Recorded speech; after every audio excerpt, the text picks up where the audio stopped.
Dr. Preston Varnell had treated mountain fever and gunshot wounds across 3 counties, but nothing prepared him for the September cabin. 2 hollow-eyed girls, 2 pale infants. When he asked their names, one whispered a word that cracked open a 3-year mystery. Dunmore. Before we dive into the story, what's the darkest case you've ever heard or experienced? Write it in the comments. Let's compare notes. Also, tell us where you're watching from today and what time is it right now. We're building a community of truth seekers who aren't afraid of the dark. Now, let's continue with the story. The morning Emma and Clara Dunmore disappeared, their mother found their beds made with hospital corners, the way she had taught them. July 19th, 1876. The tobacco fields around the Dunmore farm stretched green and heavy under the Kentucky sun, the leaves broad enough to hide a grown man. 14-year-old twins, Emma and Clara, had walked those rows since they were old enough to carry water buckets. Their father, Joseph Dunmore, ran a modest operation in Harlan County, 20 acres of tobacco, and a vegetable garden that kept the family fed through winter. The girls worked alongside their 3 younger brothers, their hands stained brown from the leaves, their backs strong from the labor. That morning their mother Sarah found the beds empty. The quilts were pulled tight. The girls' Sunday dresses still hung on their pegs. Their work boots sat beside the door, caked with yesterday's field mud. The small wooden box where Emma kept her mother's cameo brooch remained on the dresser, untouched. Clara's pressed flowers, collected over 2 summers and preserved between Bible pages, lay undisturbed on the windowsill. Sarah Dunmore knew immediately that something was wrong. Her daughters would not have left without those items. Emma treasured that brooch above all things. Clara spoke of her flower collection as if it were gold. Joseph rode to the county seat that same afternoon. Sheriff Raymond Hackett listened to his report with the expression of a man already forming his conclusions. The sheriff was 52 years old, heavy-set, with a reputation for solving problems that benefited local landowners and ignoring those that did not. His jurisdiction covered 300 square miles of mountain territory, most of it accessible only by horse or foot. He had held his position for 16 years through a combination of political connections and strategic incompetence. Hackett recorded the report in his ledger. 2 girls, 14 years of age, last seen the previous evening. No signs of struggle. Personal items left behind. The sheriff made a note that the father seemed overwrought, possibly exaggerating the situation. He promised to make inquiries. The search began the following morning. Hackett brought 2 deputies and covered the immediate area around the Dunmore property. They walked the tobacco fields and checked the root cellar. They questioned the 3 younger Dunmore boys, who knew nothing. They spoke with the nearest neighbors, the Stratton family, whose farm lay 2 miles east. The Strattons had seen nothing unusual. By the 3rd day, Hackett concluded his investigation. He returned to the Dunmore farm and delivered his assessment to Joseph and Sarah. The girls, he explained, had likely run off with itinerant workers or traveling men. Young women of that age often got romantic notions. The timing suggested they had left voluntarily, taking nothing because they intended to acquire new things in their new lives. The made beds indicated planning, not abduction. The sheriff had seen this before. Girls who felt constrained by farm life seeking adventure elsewhere. Sarah Dunmore tried to interrupt. The sheriff raised his hand. He had spoken with several community members, he continued, who described the twins as headstrong and difficult. The Methodist minister mentioned that Clara had questioned certain scripture interpretations. The schoolteacher noted that both girls had expressed interest in books beyond their station. These were signs of discontent, of minds unsuited to their proper roles. Joseph asked about pursuing the matter further. The sheriff said he would keep the case open, but without evidence of foul play, there was little to be done. Young women had the right to leave home. The law could not compel their return if they had departed voluntarily. He closed his ledger and rode back to town. Sarah Dunmore started her own ledger that evening. She recorded every detail of that morning.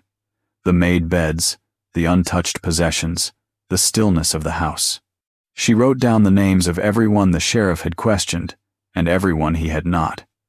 She noted the speed of his conclusion and the certainty of his dismissal. She began documenting a search that the law had abandoned after 72 hours. The tobacco fields grew around the Dunmore farm that summer, the leaves turning from green to gold. 2 pairs of work boots remained beside the door. The cameo brooch stayed in its wooden box.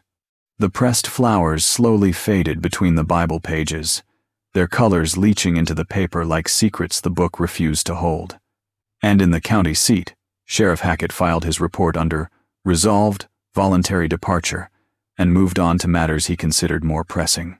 Sarah Dunmore's diary eventually contained 43 entries of reported sightings, and the sheriff investigated none of them. The first report came 6 weeks after the disappearance. Eli Stratton, whose farm bordered the Dunmore property, rode to the county seat with news. He had seen 2 young women matching the twins' description near Clover Fork Creek, 12 miles northeast. They were with an older man, walking toward the high country. Stratton noted the time as mid-afternoon on August 27, 1876. He described the girls as wearing plain dresses, not the kind travelers would wear. They appeared thin. Sheriff Hackett recorded the information and promised to investigate. 3 weeks passed. Joseph Dunmore visited the sheriff's office to ask about the progress. Hackett said he had ridden to Clover Fork Creek and found nothing. The area was vast. The sighting was likely mistaken. Mountain folk often confused strangers for people they knew. Sarah wrote this exchange in her diary. She noted that Clover Fork Creek was a 2-day ride from the county seat. Hackett had made no overnight trips in those 3 weeks. The stable master confirmed it. The sheriff had not investigated at all. The second sighting came in October. A traveling preacher named Reverend Marcus Teague reported seeing twin girls at a remote homestead during his circuit. He had stopped to water his horse and observed 2 young women who appeared distressed. When he inquired about their well-being, the property owner, a man Teague did not know, became hostile and ordered him to leave. The preacher noted the location as being in the hills above Lynch Creek. Sarah Dunmore walked 8 miles to speak with Reverend Teague personally. He described the girls in detail. Twins, dark hair, approximately 14 or 15 years old, wearing identical faded blue dresses. They had not spoken, but their eyes followed him with what he described as desperate hope. The property owner had a rifle. Teague left rather than provoke violence, but the encounter troubled him enough to report it. Sheriff Hackett dismissed this report as well. He told Joseph Dunmore that Reverend Teague was known for embellishing stories to make his sermons more dramatic. The preacher took offense at this characterization and wrote a formal statement attesting to the accuracy of his account. Hackett filed the statement and took no action. Sarah began traveling to neighboring communities, asking questions the sheriff would not ask. She discovered something that turned her fear into certainty. Between 1870 and 1876, 9 young women from Harlan County had been reported missing. All were between 13 and 17 years old. All lived on isolated farms. All cases were classified as voluntary departures. Sarah found the records herself, buried in the courthouse ledgers where resolved cases were stored. Margaret Finch, age 15, disappeared in 1870. Reported by parents. Case closed after 2 days. Notation: likely ran off with peddler. Sisters Anne and Rebecca Howell, ages 14 and 16, vanished in 1872. Their father reported them missing. Case closed after 1 day. Notation: girls known to be discontented with farm life. Judith Kemp, age 13, disappeared in 1873. Case closed same day. Notation: family reports girl was simple-minded and prone to wandering. The pattern repeated across 6 years. Young women vanished. Parents reported them missing. Investigations lasted days at most. Every case concluded with the same explanation. The girls had left voluntarily, seeking better lives elsewhere. Sarah brought this information to Sheriff Hackett in January of 1877. She presented her findings methodically, showing him the courthouse records he himself had filed. She pointed out the ages, the isolation of the farms, the consistent pattern of brief investigations. Hackett listened without expression. When Sarah finished, he explained that young women leaving home was not unusual. Farm life was hard. Girls dreamed of city opportunities. The fact that several had left did not indicate anything sinister. It indicated the natural restlessness of youth unsuited to rural hardship. Sarah asked why none of these girls had ever been heard from again. If they had gone to cities for work, surely some would have sent word home. Surely one would have written a letter or returned for a visit. The sheriff said that girls who left home often felt shame about disappointing their families. They started new lives and preferred not to look back. This, too, was natural. Sarah Dunmore left the sheriff's office understanding something fundamental about the system she had trusted. The law would not help her find her daughters.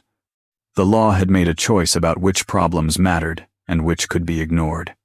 Young women from poor mountain farms did not matter enough to pursue. She returned home and continued documenting every rumor, every sighting, every detail that might someday prove useful. Her diary grew thick with entries written in careful script by lamplight after the day's work was done. In March of 1877, a farmer named Abel Pritchett reported seeing twin girls gathering water from a spring on property owned by a man named Tobias Garrick. Pritchett knew the Dunmore family. He was certain these were their daughters. Sheriff Hackett recorded this report with the same disinterest he had shown the others. Sarah wrote it in her diary with a detail Hackett had not thought important: the property owner's name, Tobias Garrick. Former county clerk. Current landowner of substantial mountain acreage. Man with connections to every office that mattered. Sarah underlined the name 3 times. Then she began researching everything she could find about Tobias Garrick and his isolated mountain property where twin girls had been seen gathering water. The tobacco fields turned from gold to brown that year. Winter came to Harlan County, and Sarah Dunmore's diary documented a truth that no authority would acknowledge. Her daughters had not run away. They had been taken, and someone knew exactly where they were. Dr. Preston Varnell kept 2 sets of records: the official reports he filed with the county, and the letters he wrote to his brother describing what he actually saw. September 12, 1879. 3 years and nearly 2 months after Emma and Clara Dunmore disappeared. Dr. Varnell was making his quarterly circuit through the mountain communities east of Harlan County, treating ailments that ranged from consumption to broken bones. He traveled with medical supplies packed on a mule, following trails that barely deserved the name. His practice covered territories no other physician would touch. The cabin sat in a hollow 15 miles northeast of the Dunmore farm, accessible only by a path that switchbacked up through dense timber. Varnell had never treated anyone at this location before. He arrived because a boy from a neighboring homestead had flagged him down on the trail, saying women at the high cabin needed medical attention. The structure was rough-built pine, chinked with mud and moss. A single window faced east. Smoke rose from a stone chimney. Varnell called out before approaching, standard practice in isolated country where strangers could be mistaken for threats. A young woman appeared in the doorway. She was thin to the point of illness, her dark hair hanging loose and uncombed. She held an infant wrapped in a stained blanket. Behind her, visible through the doorway, stood another young woman, also thin, also holding an infant. The resemblance between them was absolute. Varnell introduced himself and explained that he had been told they needed medical care. The first woman stared at him without speaking. Her eyes had the flat quality he had seen in soldiers who had survived terrible battles. The second woman whispered something he could not hear. He asked their names. The first woman's lips moved. Nothing came out. She tried again. "Emma," she finally said, then gesturing to the other woman, "Clara." The name struck him immediately. Varnell had heard about the Dunmore twins during his previous visits to Harlan County. The case had been mentioned in conversations, always with the assumption that the girls had run off and met unfortunate ends somewhere far from home. No one had suggested they might still be in the mountains. He asked if they were the Dunmore sisters. Emma nodded. Varnell asked how long they had been at this cabin. Emma looked at Clara. Neither answered. He asked if they needed help. Both women began to cry silently, tears running down their faces without sound. Varnell examined the infants first. Both were approximately 8 months old based on development. Both showed signs of inadequate nutrition. Their skin had the papery quality that came from insufficient food. The boy infant had a persistent cough. The girl infant was underweight even by frontier standards. He examined the women next, with their permission. Both showed evidence of prolonged poor health. Their teeth were in terrible condition. Their hair was brittle. Their hands bore calluses inconsistent with normal farm work. Emma had partially healed injuries to her wrists. Clara had similar marks.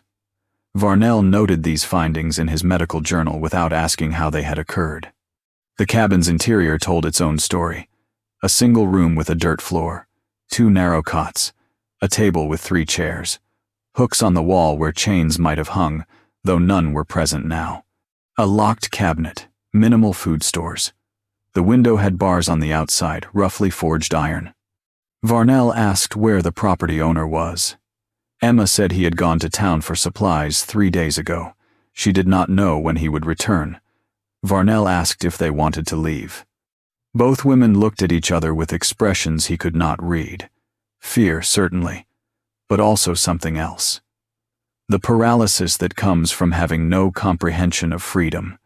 He made his decision quickly. He told them to gather the infants and anything they needed to bring. They were leaving immediately. He would take them to their family. Emma asked if they would be safe. Varnell promised they would be. The walk down the mountain took 4 hours. The women moved slowly, weakened by their ordeal. Varnell carried one infant while Emma carried the other. Clara walked between them, occasionally touching her sister's arm as if to confirm she was real. They reached the Dunmore farm as the sun was setting. Sarah Dunmore was in the yard when she saw them approaching. She dropped the bucket she was carrying and ran. The reunion was wordless. The twins collapsed into their mother's arms. The 4 of them stood in the yard crying while Joseph Dunmore emerged from the house and stopped dead, his face transforming from confusion to recognition to grief. That night, Varnell wrote his official report for the county authorities. He described finding the Dunmore twins at a remote mountain property in deteriorated physical condition. He noted the presence of 2 infants. He recommended immediate investigation of the property and circumstances of their captivity. Then he wrote a letter to his brother in Louisville.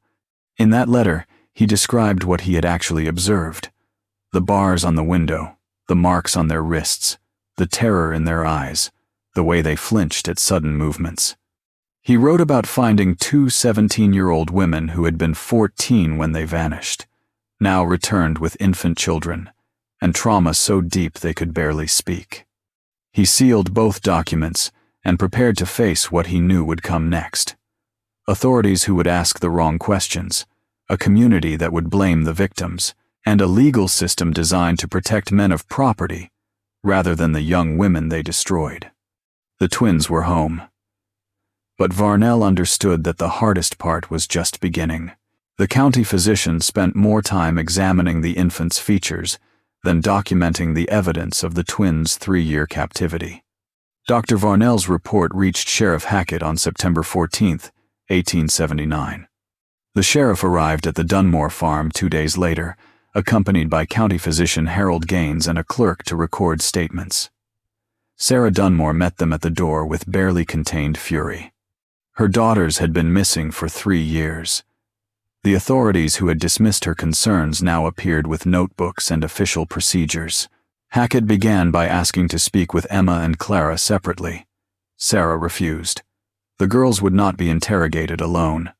Whatever questions needed asking could be done with family present. The sheriff agreed with obvious reluctance. Emma and Clara sat at the kitchen table, their mother standing behind them with both hands on their shoulders. The younger Dunmore brothers had been sent to stay with neighbors. Only Joseph remained, standing near the fireplace with his arms crossed. Hackett asked the twins to describe where they had been for the past 3 years. Emma stared at the table. Clara's hands shook. Neither spoke. The sheriff repeated his question. Sarah said her daughters had already told them what they could bear to say. They had been held at a mountain property against their will. They had been prevented from leaving. They had been found by Dr. Varnell and brought home. The sheriff asked who had held them. Emma whispered a name so quietly that Hackett asked her to repeat it. Tobias Garrick, she said louder. The clerk's pen stopped moving. The sheriff's expression shifted from procedural interest to something more complicated. He asked Emma to confirm the name. She did. He asked if she was certain. She nodded. County Physician Gaines conducted his examinations in the bedroom Sarah shared with Joseph, the only private space in the small farmhouse. Sarah insisted on being present. Gaines documented his findings in clinical language that would later appear in court records. Both women showed evidence of prolonged malnourishment, poor dental health, and injuries consistent with restraint. He noted the partially healed marks on their wrists, without speculating on their cause. Then he turned his attention to the infants. He measured their heads, examined their features, made notes about coloring and bone structure. He asked Emma direct questions about the paternity of her child. She did not answer. He asked Clara the same questions. She began crying. Sarah ordered Gaines out of the room. The physician protested that he needed complete medical documentation. Sarah told him he had enough documentation. What he wanted now was information to use against her daughters.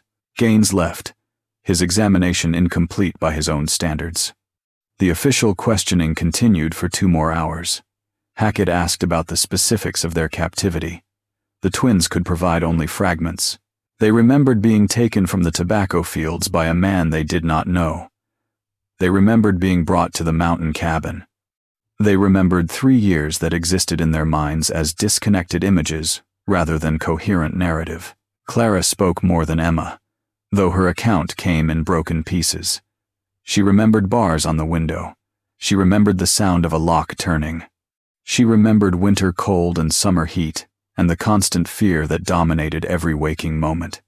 She could not describe what had happened to them in any linear way. Trauma had shattered their memories into shards that cut when touched. Hackett asked about the infants again.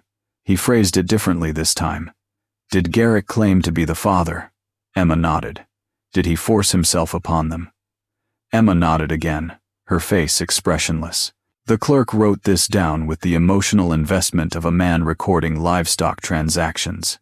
The sheriff asked why they had not tried to escape. Clara looked at him with something approaching hatred. She pulled up her sleeve to show scars around her wrist. She said Garrick had kept them chained for the first year. After that, they were too weak and too frightened to run. The cabin was miles from anywhere. They had 2 infants. Where would they go? Hackett made notes. He asked if anyone else had been involved. The twins said no. He asked if anyone had visited the property. They said a few people had come over the years, but Garrick always locked them in the back room when he had visitors. No one had known they were there, or if they had known, they had chosen silence. Dr. Gaines completed his examination of the infants the following morning. Both children were undernourished but otherwise healthy. The boy infant, Emma's child, had recovered from his cough with rest and proper food. The girl infant, Clara's child, was gaining weight under Sarah's careful feeding. Gaines asked Joseph Dunmore who would be responsible for the children's care. Joseph said the family would care for them. Gaines noted this in his report, along with a comment that the situation was irregular and required further legal determination. 3 days after the examination, Hackett returned with a warrant to search Garrick's mountain property. He asked the Dunmore family not to speak publicly about the case until the investigation was complete. Sarah asked how long that would take. Hackett said these matters required careful handling. Tobias Garrick was a respected landowner, with many friends in positions of authority. Sarah understood the unspoken message. The county cared more about protecting Garrick's reputation than achieving justice for her daughters. The system that had failed to find them would now fail to punish the man who had taken them. Emma and Clara remained at the farm, sleeping in their childhood bedroom where their mother had found the beds made with hospital corners 3 years before. The pressed flowers were gone from the Bible pages. The cameo brooch sat in its wooden box. And 2 infant children slept in cradles Joseph had built from scrap lumber, evidence of crimes that the county seemed more interested in managing than prosecuting. The inventory of Garrick's mountain cabin filled 3 pages of official documentation, but the investigators missed the most damning evidence on their first visit. Sheriff Hackett's search party reached the property on September 20th, 1879. He brought 2 deputies, County Physician Gaines, and a clerk to document findings. The cabin sat exactly where Dr. Varnell had described, a hollow 15 miles northeast of the Dunmore farm, surrounded by dense timber that made the location nearly invisible from any established trail. The structure measured roughly 16 feet by 20 feet. Single-room construction with a loft space accessible by ladder. The door had a heavy lock on the outside. The single window facing east was barred with iron rods forged to fit the frame. Someone had gone to considerable effort to make this window secure. Inside, the deputies found the basic furnishings Varnell had observed: 2 narrow cots, a table, 3 chairs, a wood stove for heat and cooking. A shelf held tin plates, cups, and basic utensils. The locked cabinet Varnell had mentioned contained food stores, flour, salt pork, dried beans, and preserves, enough to sustain several people for weeks. The clerk documented these items methodically. Standard frontier provisions. Nothing that would indicate criminal activity to someone not looking carefully. Then Deputy Marcus Farley noticed the hooks embedded in the wall studs. 4 of them, positioned at roughly waist height on opposite sides of the room. The wood around each hook showed wear patterns consistent with something being attached and removed repeatedly.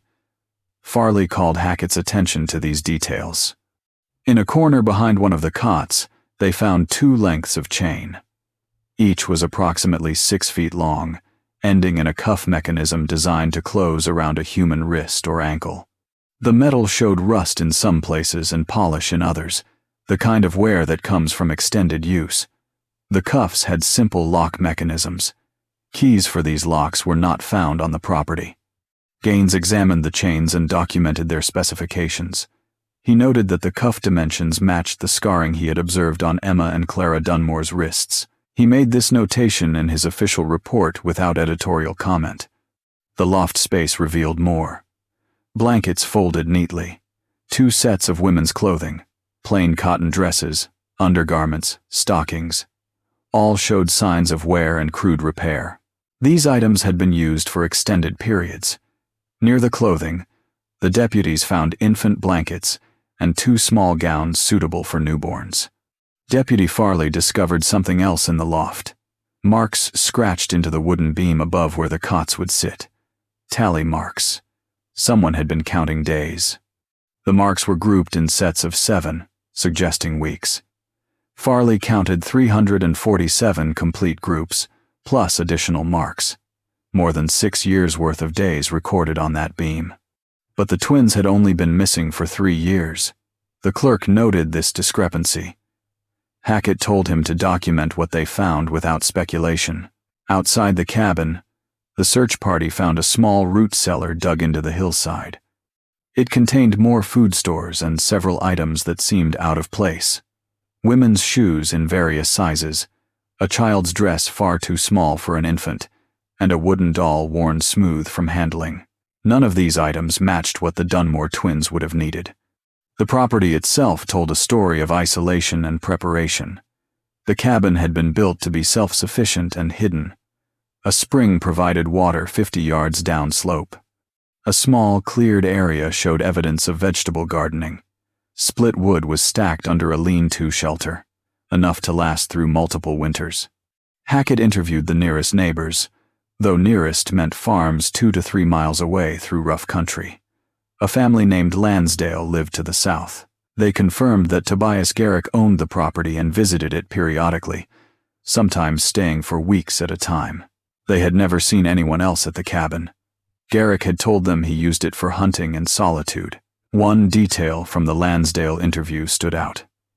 Over the past several years, they had occasionally heard what sounded like women's voices coming from the direction of Garrick's property. Singing, they thought, or crying. The sound carried strangely through the hollows, and they could never be certain of its source. They had not investigated because Garrick was known to value his privacy, and mountain people respected boundaries. The search party documented everything they found and returned to the county seat. Hackett compiled his report over the following week. The evidence clearly indicated that the Dunmore twins had been held at this property against their will. The chains, the barred window, the external lock, and the marks on the beam all supported their account of prolonged captivity. But the report also raised questions Hackett seemed reluctant to pursue. The tally marks suggesting 6 years rather than 3. The children's items that did not belong to the Dunmore infants. The neighbors' accounts of hearing women's voices before the twins had even disappeared. Property records confirmed Tobias Garrick's ownership. He had purchased the land in 1871, 8 years before the twins were found there. The transaction was legal and properly documented. Garrick had paid cash. The deed was filed with the county clerk's office, where Garrick himself had worked until 1873. When the Louisville Courier-Journal requested information about the case, local authorities provided minimal details. When the Harlan County newspaper prepared to publish a full account based on interviews with the Dunmore family, they received a visit from Garrick's attorney. The attorney suggested that premature publication might prejudice potential legal proceedings.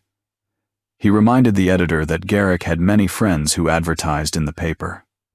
The newspaper published a brief notice. 2 missing women had been located and returned to their families. An investigation was ongoing. No names were mentioned. No details were provided. The full story of what that cabin had witnessed remained locked in the traumatized memories of 2 17-year-old women, and in evidence that authorities seemed increasingly reluctant to pursue. Tobias Garrick's ledgers revealed 3 years of purchases no bachelor living alone would ever need. Women's shoes, infant clothing, and supplies for multiple occupants. The man who emerged from the investigation was 53 years old in 1879. He had served as Harlan County Clerk from 1868 until 1873, a position that gave him access to birth records, property transactions, and court proceedings.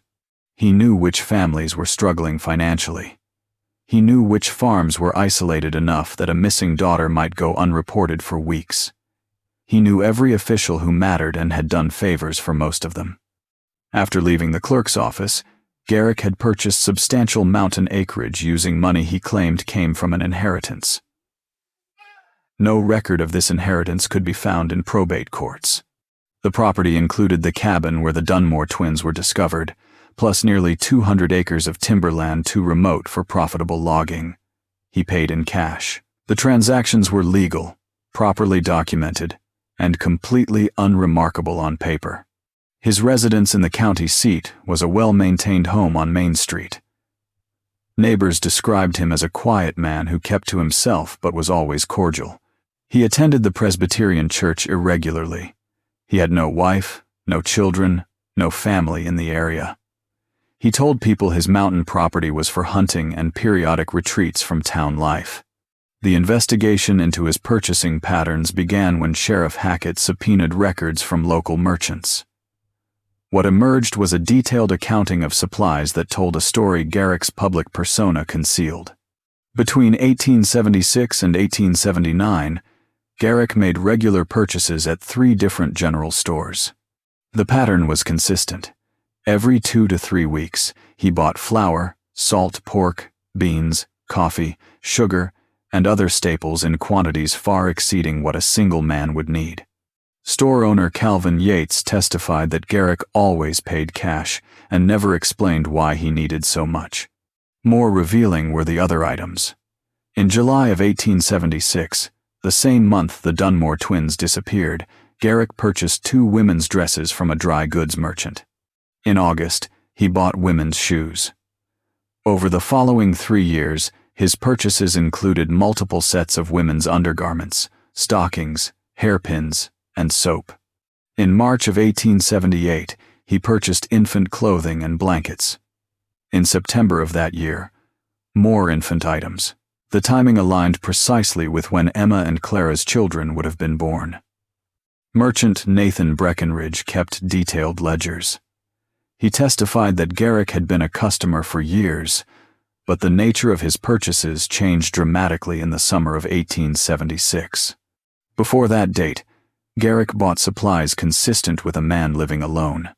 After that date, his purchases suggested a household of multiple people. When questioned about these purchases, Garrick claimed he sometimes brought provisions to poor families in the mountains as charity. He could not name these families.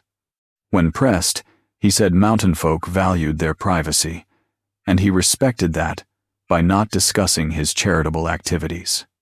The most damning evidence came from Garrick's personal ledgers, discovered during a search of his Main Street home. He kept meticulous financial records, a habit from his years as county clerk. Every expenditure was noted, categorized, and balanced monthly. The ledgers used codes for different types of expenses: H for household goods, P for property maintenance, M for medical supplies, standard bookkeeping for a man managing his affairs. But some entries defied easy categorization. In July 1876, acquired dependents, household expansion necessary. In August, additional provisions for expanded household. The entries continued monthly, noting costs associated with what Garrick termed dependent maintenance and property improvements. In March 1878, an entry read, "Household complications, medical preparation required." In September, further household expansion, increased provision needs. The prosecutor would later argue these entries documented exactly when the Dunmore twins were taken, when their children were born, and the ongoing costs of keeping them captive. Garrick's attorney would claim the entries referred to farm animals and property development. The jury would have to decide which interpretation matched the physical evidence. Witness testimony provided additional context. Reverend Marcus Teague repeated his account of seeing twin girls at Garrick's property in October 1876 and being ordered away at gunpoint. Farmer Abel Pritchett testified about observing the same two girls gathering water from a spring on Garrick's land in March 1877. Several other mountain residents came forward with similar sightings, all previously dismissed by authorities. A pattern emerged from their testimony. Over 3 years, multiple people had seen young women at Garrick's remote property. None had investigated further. Some had mentioned it to Sheriff Hackett and been told the property owner's business was his own. Others had simply assumed Garrick had hired help or housed relatives. The conspiracy of silence that had protected Garrick was not active malice. It was something more insidious. A community trained not to question men of standing, not to interfere in property rights, and not to believe that respectability could mask such crimes. Garrick himself remained silent throughout the investigation. His attorney handled all communication with authorities. When finally arrested in October 1879, more than a month after the twins were found, he said only that he would prove his innocence in court. He posted bail within hours. The amount was substantial, but Garrick paid it in cash. He returned to his Main Street home while the prosecution built its case against him. And the people of Harlan County began asking questions they should have asked 3 years earlier. Who was Tobias Garrick, and how had he hidden such darkness behind a facade of respectability? The most disturbing revelation was not what Tobias Garrick had done, but how many people had suspected and said nothing. The truth emerged slowly during the winter of 1879, as the prosecution built its case and investigators interviewed witnesses beyond the initial search party. What they discovered was a network of knowledge, suspicion, and fear that had allowed Garrick to operate with near impunity for years. Jacob Lansdale had lived 2 miles south of Garrick's mountain property since 1868. He testified in a pre-trial deposition that he had observed Garrick making trips to the cabin at least once monthly, sometimes more frequently. These visits followed a pattern: Garrick would arrive with a packed wagon, stay for several days, then return to town. The wagon always appeared lighter when he left. But Lansdale had seen something else. In the fall of 1876, he witnessed Garrick bringing 2 young women to the property. They rode in the wagon bed, not on the seat beside him. Lansdale was too far away to see their faces clearly, but he noted they appeared young and wore plain farm dresses. He thought it unusual, but assumed Garrick had hired domestic help. When asked why he had not reported this observation after the Dunmore twins went missing, Lansdale said it had not occurred to him that the 2 things might be connected. Garrick was a former county official. It seemed more likely he had legitimate business than criminal intent. Lansdale admitted he had heard rumors about the missing twins, but everyone said they had run away voluntarily. The investigator asked if Lansdale had mentioned what he saw to anyone. He had. He told his wife, who suggested they mind their own business. Garrick had powerful friends. People who questioned him tended to find themselves facing tax assessments or property disputes. Ruth Lansdale confirmed her husband's account. She added details he had omitted. She had heard women's voices coming from Garrick's property on multiple occasions. Singing, sometimes. Crying, other times. The sounds carried through the hollows on still evenings. She had assumed Garrick was entertaining visitors or had hired help who grew homesick. She never investigated because, as she said, women did not walk through the mountains alone to question men about their affairs. Other neighbors provided similar testimony. The Caudle family, living 3 miles east, had occasionally seen smoke from Garrick's cabin during months when he claimed to be in town.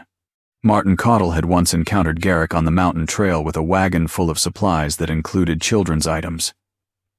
When Caudle asked about them, Garrick said he was helping a poor family. Caudle accepted this explanation without question. The merchant testimony proved even more damning. Nathan Breckenridge's store ledgers showed 3 years of purchases that should have raised immediate suspicion. Women's clothing purchased by a bachelor. Infant items bought by a man with no family. Quantities of food inconsistent with solitary living. Breckenridge testified that he had noticed these patterns but dismissed them. Garrick always paid promptly. He was a respected customer. When other merchants mentioned Garrick's unusual purchases, Breckenridge said they had speculated among themselves, but never reported their suspicions to authorities. Why would they? Garrick had been a county official.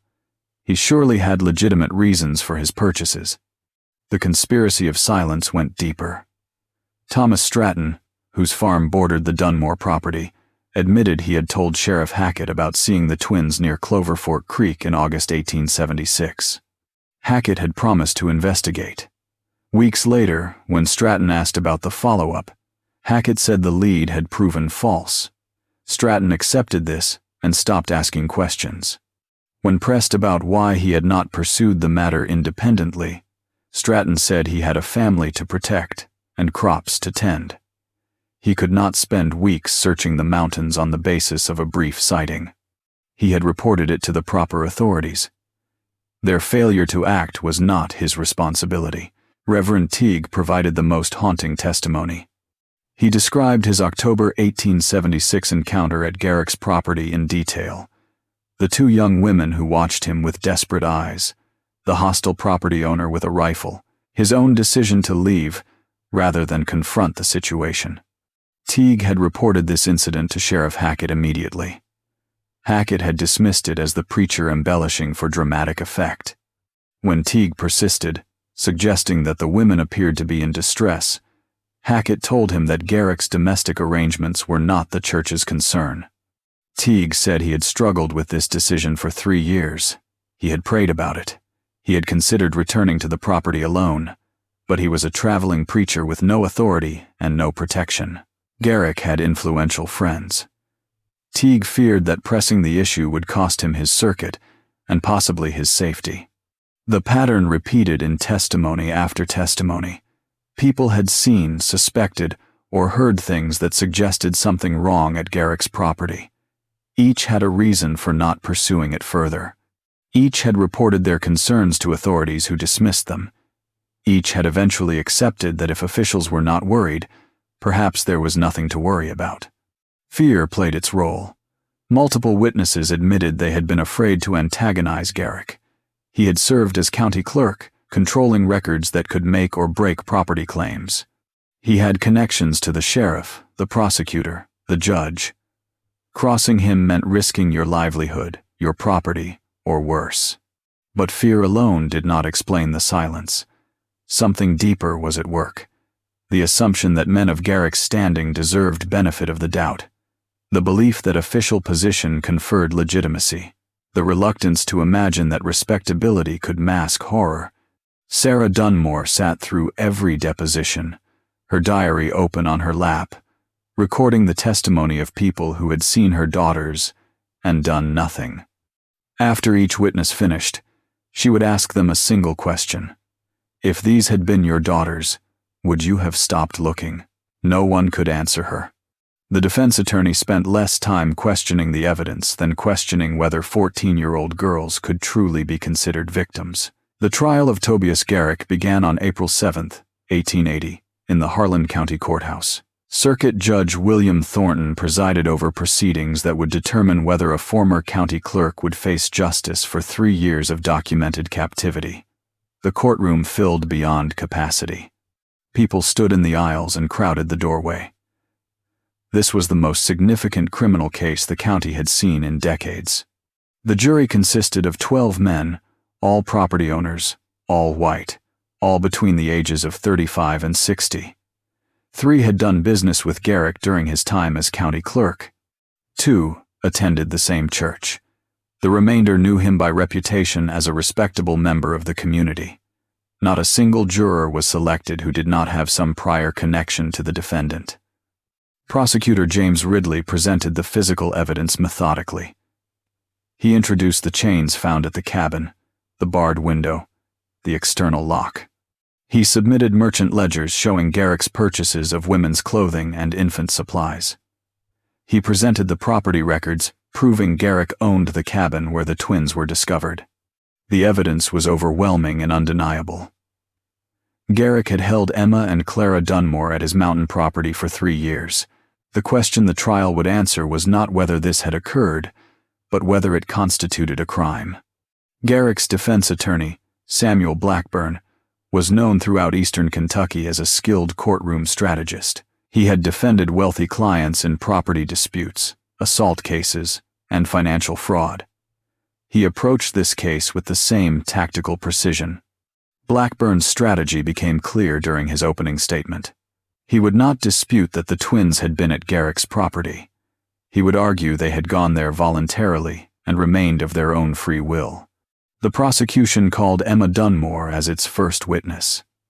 She walked to the stand with her mother beside her, though Sarah had to remain in the gallery during testimony. Emma wore a plain brown dress. Her hands shook as she placed them on the Bible to swear her oath. Prosecutor Ridley asked her to describe what happened in July 1876. Emma's voice was barely audible. She said a man had approached her and Clara in the tobacco fields. He had told them he needed help at his property and would pay them. They had agreed to go with him for the day. Ridley asked what happened when they reached the property. Emma stopped speaking. The judge asked if she needed water. She shook her head. After a long silence, she said the man had locked them inside. They could not leave. Blackburn's cross-examination was surgical in its cruelty. He asked Emma if she had screamed when the man first locked the door. She said yes. He asked if anyone had heard her. She said no, the cabin was too remote.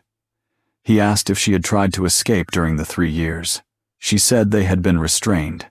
He asked if she had been restrained every moment of every day for 3 years. She admitted there were times when they were not physically chained. Blackburn pressed this point. If there were times when she was not physically restrained, why had she not run? Emma tried to explain. They were miles from anywhere. They had no shoes suitable for mountain travel. They were weak from poor food. They were terrified of what would happen if they were caught. Blackburn suggested an alternative explanation. She had not run because she had not wanted to leave. He noted that she had been 14 when she arrived at the property, but over 17 when discovered. At what point, he asked, did she cease being a child and become a woman capable of making her own choices? Prosecutor Ridley objected. Judge Thornton sustained the objection, but allowed the question to remain in the record. Clara's testimony followed a similar pattern.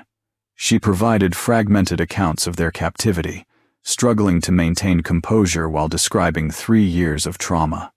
Blackburn's cross-examination focused on inconsistencies in her narrative, suggesting that her inability to provide clear chronology indicated fabrication rather than trauma. Dr. Varnell testified about the condition in which he had found the twins, malnourished, bearing evidence of restraint, clearly in distress. Blackburn asked if Varnell had observed any immediate threats to their safety when he arrived at the cabin. Varnell said no, Garrick had been absent. Blackburn suggested this proved the twins could have left at any time. The prosecution presented testimony from neighbors who had seen the twins at the property and heard their voices. Blackburn countered by asking why none of these witnesses had reported seeing the twins under obvious duress. If they had truly been prisoners, surely someone would have observed them calling for help or attempting escape. Merchant testimony about Garrick's purchases was dismissed by the defense as circumstantial. Men bought items for many reasons. Perhaps Garrick had indeed been helping poor families as he claimed. Perhaps he had female relatives visiting. The purchases proved nothing criminal. The most damaging moment came when Blackburn called Garrick himself to testify. Garrick presented a carefully constructed narrative. The twins had come to his property seeking work. He had employed them as domestic help.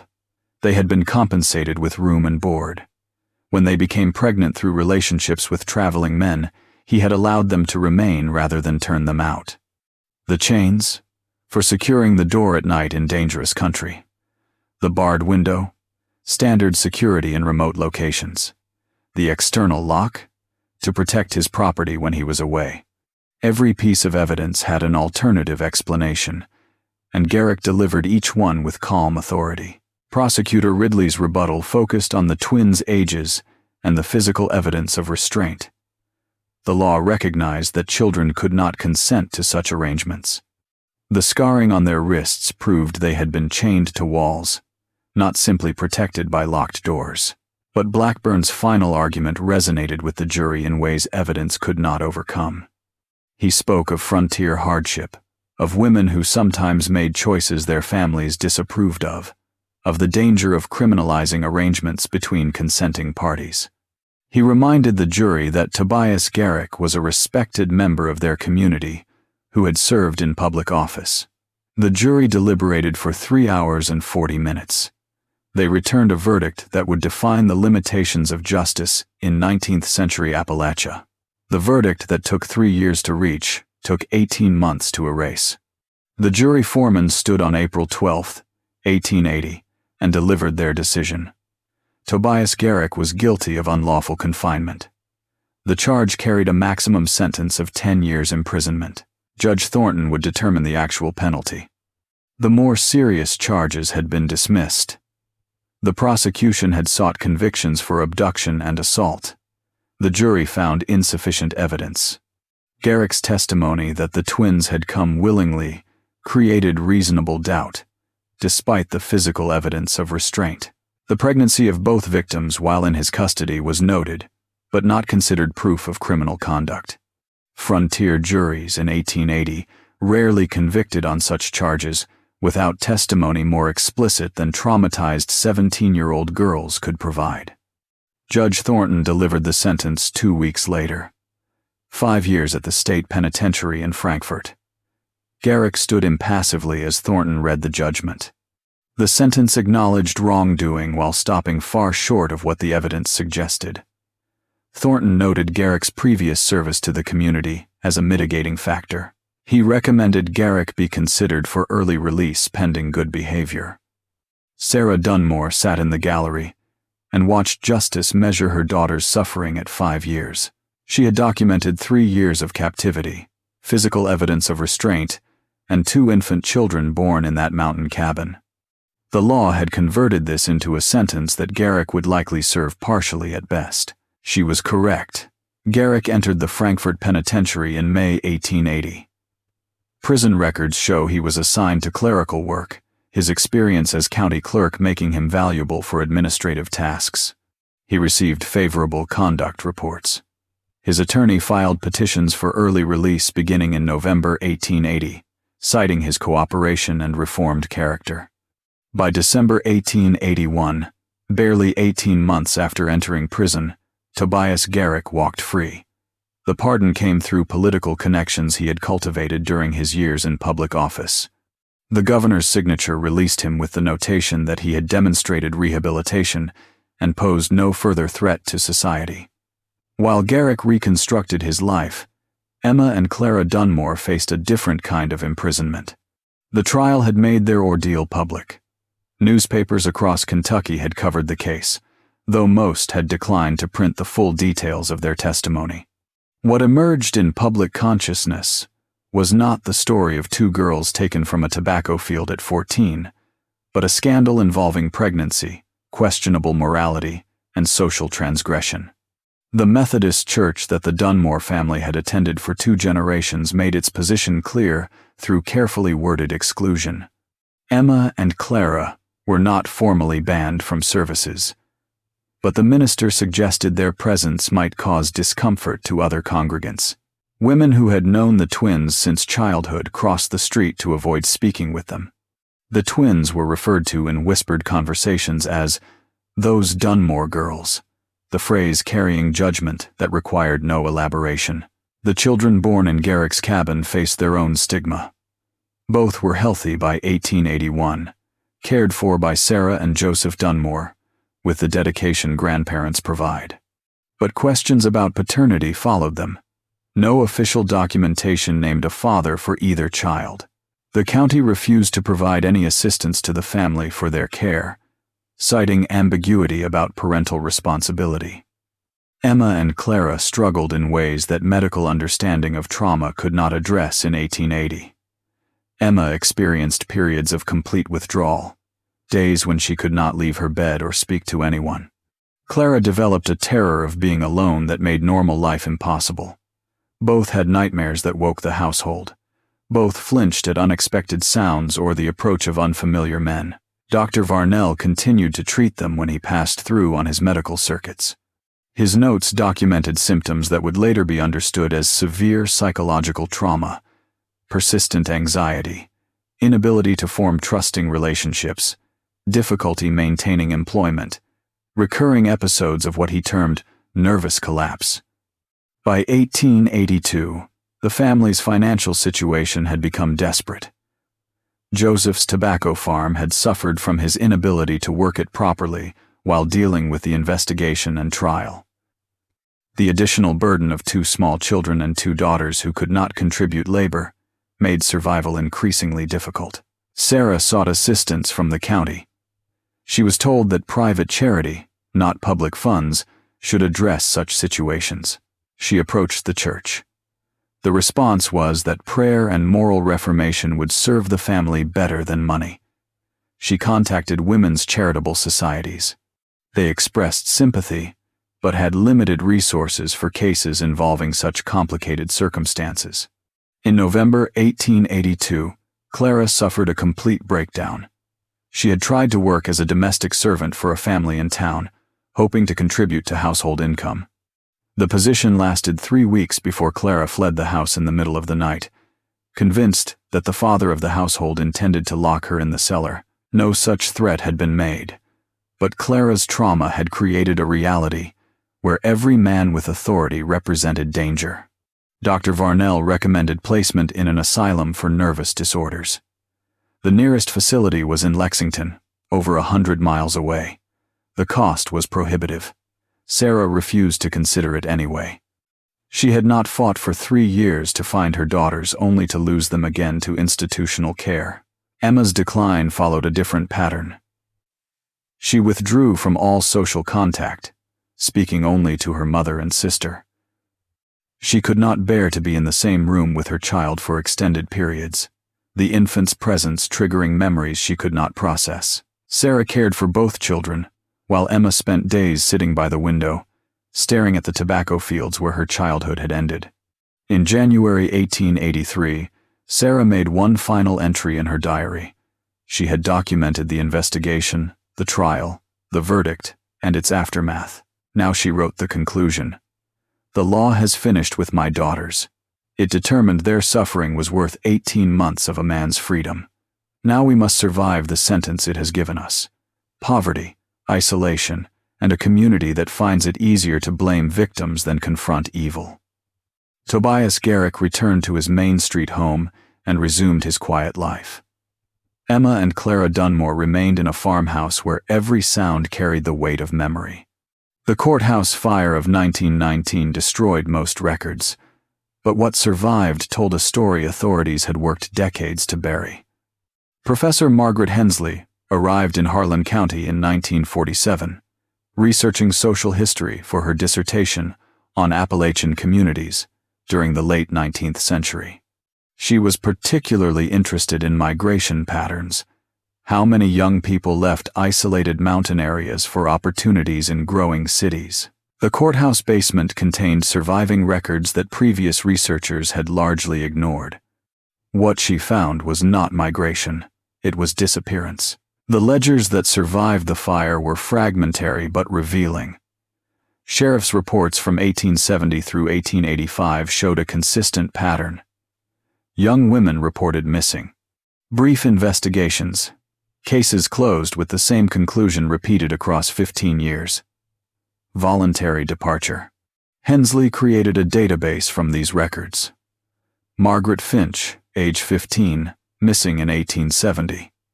Anne and Rebecca Howell, ages 14 and 16, vanished in 1872. Judith Kemp, age 13, disappeared in 1873. Emma and Clara Dunmore, age 14, taken in 1876. The list continued through 1885. 13 cases total, all girls between 13 and 17, all from isolated farms, all classified as runaways. Only the Dunmore twins had ever been found. Hensley cross-referenced these reports with other courthouse documents, property records, tax assessments, court proceedings. A pattern emerged that explained why 12 of these cases had never been solved. 7 of the 13 missing girls came from families who rented land from wealthy property owners. 3 others lived on farms adjacent to large estates. The remaining 3, including the Dunmore twins, had disappeared from areas where men of significant landholdings maintained remote properties. The connection became clearer when Hensley examined who had investigated these cases. Sheriff Raymond Hackett handled 9 of the 13 reports. His investigation pattern was identical. Initial report filed. 1 to 3 days of cursory inquiry. Case closed with voluntary departure notation. No follow-up. No sustained search. No consideration of foul play. Hensley found something else in the surviving records. Financial connections between Hackett and several prominent landowners, including Tobias Garrick. Campaign contributions. Property transactions. Loans extended and forgiven. The sheriff had been financially dependent on the very men whose properties these girls had vanished near. The Garrick case stood out because it was the only one where the victims had been recovered and criminal proceedings initiated. Hensley traced what happened to the other cases. She found nothing. No bodies discovered. No women returning years later. No resolution of any kind. 13 young women had simply ceased to exist in any official record after being classified as runaways. She interviewed elderly residents who remembered the period. Most recalled the missing girls vaguely. Several mentioned that people had suspected wealthy landowners of involvement, but that such suspicions were never voiced publicly. One woman, nearly 80 years old, told Hensley that everyone knew not to ask questions about where young girls went. Men with land and money did as they pleased, and the law protected them. Hensley's research revealed the mechanism of systematic failure, limited law enforcement in remote areas, economic dependence of officials on wealthy landowners, social structures that blamed victims rather than perpetrators. a legal system that required levels of proof impossible to obtain when witnesses feared retaliation and evidence was deliberately ignored. The Dunmore case had exposed this system, but only briefly. Garrick's conviction and minimal sentence sent a clear message. Even when caught, men of standing faced limited consequences. His early release confirmed what the community already understood. The machinery of justice operated to preserve existing power structures, not to protect vulnerable people from those who exploited them. Hensley published her findings in 1951.